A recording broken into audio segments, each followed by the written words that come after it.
welcome back to our channel.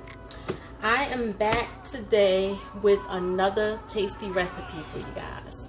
So today I am making barbecue spare ribs. So I'm about to show you how I make my rub for my ribs. I have a special rub that I usually put on our barbecue ribs before we bake them in the oven or place them on the grill. Today we're doing oven baked ribs, no grilling. Hubby's not home right now, and he's the griller of the house, so these barbecue ribs are going in the oven today. So I'm gonna show you how I make my rub, and this rub that I'm gonna make, you can use it on barbecue ribs, you can use it on baked chicken, roast pork, whatever meats you like to bake in the oven. This rub is good enough for that. Okay, so I have my barbecue ribs here. I already cleaned them, washed them off real good, and I placed them into this baking pan right here. But right now I'm gonna prepare the rub. So, and again guys, you know I always say I don't measure, so don't look for any specific measurements. I usually eyeball everything. Try and measure out your ingredients enough to accommodate however much meat you have, if that makes sense, you know. But let me get a bowl, and we're gonna use this bowl to put the ingredients to the rub in, okay? So the first thing that I'm gonna use for the rub is actually one of the main ingredients that you need for this, and that is brown sugar. You have to have this, guys. This is the main base to your rub for your spare ribs, your chicken, whatever kind of meat you want to bake, okay? And of course, that's if you choose to use this rub or any other meat. Some people may only use it on the ribs. I use it on the ribs and chicken, okay? So I'm gonna open this package, and I'm gonna put some of this brown sugar into this bowl. So, I mean, just eyeballing it, I would say I'll have probably about maybe 3 tablespoons. And guys, what I usually do when I have leftover dry rub, I usually get a jar. I have a jar from another seasoning that I had in the past, and what I did was, when it was done, I pretty much washed that jar out, and I now use that for my dry rub. So when I make up a batch of seasoning, I will just place the extra rub into that jar, and then this way it's already prepared for the next time we cook barbecue ribs or chicken or whatever. It's already prepared, okay? So I pretty much placed the brown sugar into the bowl, okay?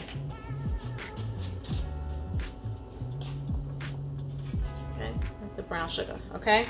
Next, I'm going to place some garlic powder, okay? And just use a generous amount, okay? Next, I'm going to place some onion powder, and again, use a nice generous amount. Next, I'm going to use some Lorry seasoned salt, okay? And again, I'm gonna place a generous amount. And guys, don't get nervous. It's not gonna be too sweet or too salty at all. It's not, okay? Next, we're going to use some Monterey, what is this? The Grill Mates, the Montreal steak.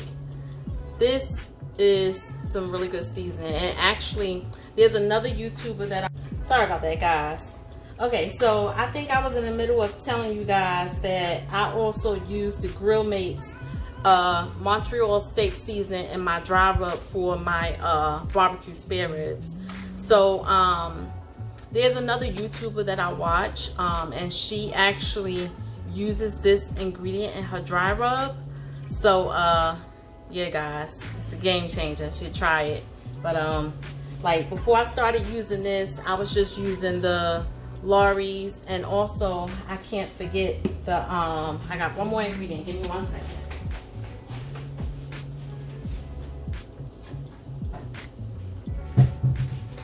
Guys, can't can't forget the adobo.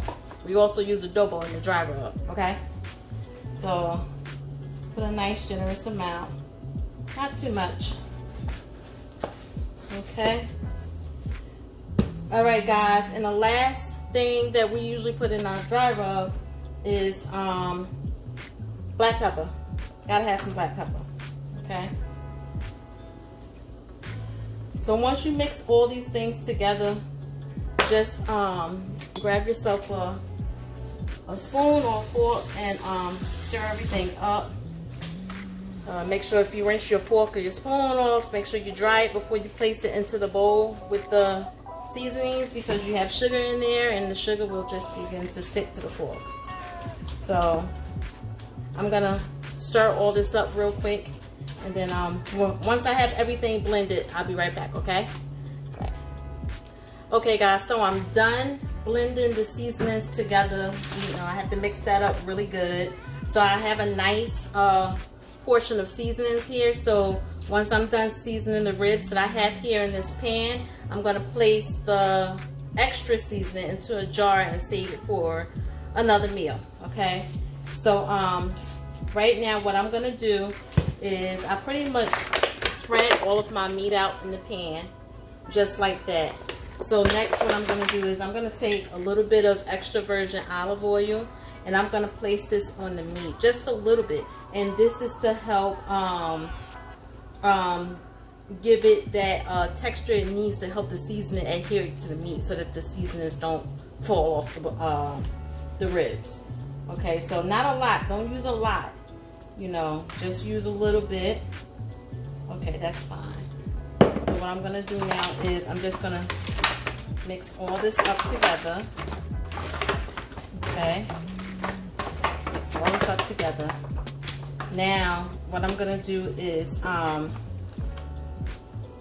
first I'm gonna dry my hands, wash and dry my hands, because what I'm gonna do is I'm gonna use my hands to place the seasoning on the meat.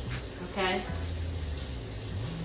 so make sure guys, when you're cooking, you're always washing your hands. You gotta stay clean, okay? Especially when you're dealing with raw meat. You gotta keep your hands clean. Alright? Okay, so here's the seasoning, okay? And what I'm gonna do is I'm just gonna take a handful at each time and I'm gonna sprinkle it across the meat. So let me just get my tripod here so you guys can see. So here's the meat.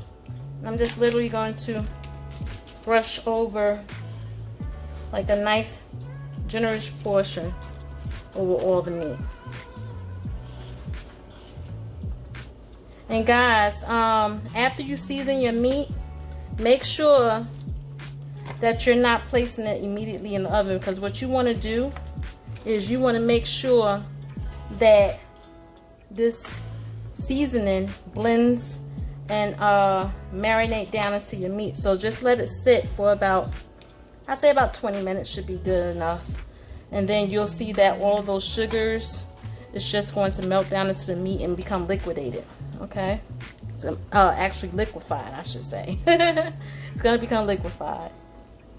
All right, so let me put you back here, guys. It's a work in progress. I'm trying, you know, to use my tripod so I can utilize both hands, but I can't really get the right view of everything. But I get it right soon. Sooner or later, I'm gonna get it right. I'm gonna get it right, y'all. So there's some liquid down in this pan, so I'm gonna dump some of this liquid off, because you don't need all that liquid. Okay. All right. So I'm gonna continue marinating my meat now. So let me mix all this here up, guys, and I'll be right back to show you what it looked like. Okay guys, I just took you guys off the tripod, but I just finished seasoning the ribs. So what I'm gonna do now is flip the camera over so you can see what it looked like, okay? All right, so this is the barbecue ribs, nicely seasoned. Okay? Don't that look good, y'all? I mean, not that any of us eat raw meat like this, but You know, after you season your meat, you see all that good old seasoning just sitting on top. You see that sugar right there? That sugar is just going to marinate down into the meat just like the others. It's going to marinate on down there.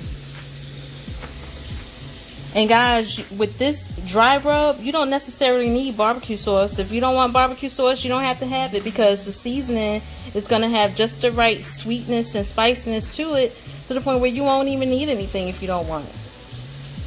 But me, I love sauce on my ribs. I can eat it dry too, but I prefer to have sauce. So I will be putting barbecue sauce on these ribs. But you know, it's your choice whether you want to use it or not.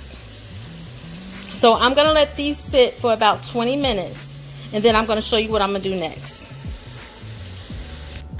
Okay guys, so the meat is ready now. The meat is ready to be placed into the baking pan. So I pretty much temporarily put them into one pan to season. Now what I'm going to do is I'm going to take all of this meat that's seasoned, and I'm going to put them into this pan that I have here with foil. So let me get that done, and I'll show you what's next. Okay guys, so I transfer all of the meat into the pan that I have with the foil. So this is pretty much what it looks like now, okay? Now next, for all of you who like to cook barbecue ribs, what I'm about to do, you're probably gonna be like, what in the world is wrong with this woman? So I actually seen this recipe, and I wanted to try it, and let me tell you, it definitely makes a difference. So what I'm gonna do is place a little bit of cherry flavored Pepsi into the bottom of this pan, okay? Not a lot, y'all, not a lot, just a little bit to coat the bottom. Now if a little bit ooze out into the bottom of the pan beneath the foil, that's fine, because we're just using this cherry Pepsi as a base to help the meat steam. That steam is going to help your meat to tenderize and fall right off that bone, okay? So we're not submerging the meat into Pepsi at all. We're just using it as a base to steam the meat so that it can tenderize. All right, so it's kind of, I can't hold the camera and pour the soda as well. So what I'm gonna do is I'm gonna pour the soda into the bottom of the pan with the meat, and then I'll come back and show you guys what it looked like inside the pan, okay? Okay guys, so I'm done placing the Pepsi into the bottom of this pan with the spare ribs. So I'm going to show you what it looks like now. So yeah. Okay, so as you can see, it's not a lot. It's just a little bit at the bottom of the pan. And again, this Pepsi is going to be used to help steam the meat, okay? All right, see, just a little bit guys, not a lot. You know, a lot of people have various different recipes on how they fix their spare ribs. I'm sure, you know, some of you guys could probably give me some pointers on something different that I may be able to do to help tenderize the meat. Okay? But usually when I fix my barbecue spare ribs anyway, I like to slow cook my ribs. And what I'll do is I'll slow cook them until the meat is pretty much pulling away from the bone, so that we always have that pull off the bone type meat when it comes to barbecue ribs. They're always very nice and tender, falling right off that bone. So next, what I'm gonna do is I'm going to just fold everything up like that, okay? So we're gonna place the foil over all the way around, okay? I'm gonna do that next, and then I'm gonna get another piece of foil and place it across the top, okay? That's gonna help trap in the steam so that the meat can cook appropriately in the oven, okay? All right, I'm gonna do that, and then I'll show you guys what's next. Okay, there you have it, guys. The meat is covered and the meat is ready to go in the oven. So what I did was I pretty much preheated my oven. I preheated my oven to 400, and I'm gonna place this in the oven now for about, I don't know, maybe an hour or so. I'll just keep an eye on it, you know, to determine when it's done.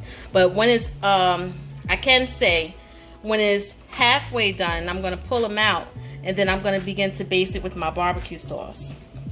And I never use barbecue sauce right out of the bottle, guys. You know, I always have to doctor it up. So when I'm ready to do my barbecue sauce, I'll show you what I do to boost up the flavoring of that as well. Okay, so guys, I'll be back when it's time to put some sauce on these ribs. Guys, the ribs are almost done. Look at that. And as you can see, it made its own juices down there on the bottom. Look at those ribs. Oh my goodness, it looks so good. Nicely steamed. So now what I'm gonna do is I'm going to actually baste these with some barbecue sauce now. I'm gonna start the basting process with the barbecue sauce, and these babies are almost done. Almost. I'm gonna cook these a little more because I like mine to get that little crisp on top. You know, it's a little too soft for me right now, and plus I want the meat to go ahead and fall off that bone a little more. You can see how over here, you know, the meat is tenderizing. Okay, so I'm gonna start basting these with the barbecue sauce.